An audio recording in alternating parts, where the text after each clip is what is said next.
Stenciling temporary snowflakes is quick and easy with Santa Snow Frost Spray.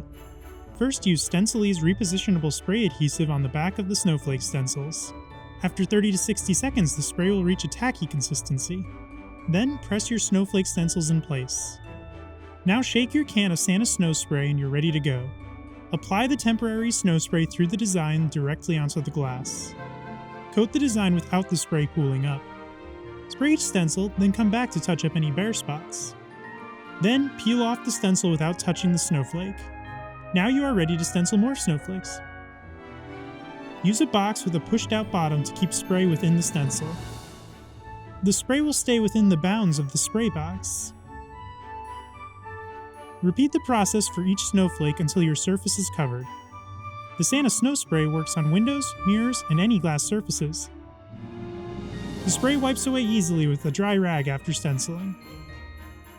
These snowflakes will last all season and clean up easily. Visit mycraftystencils.com for more information.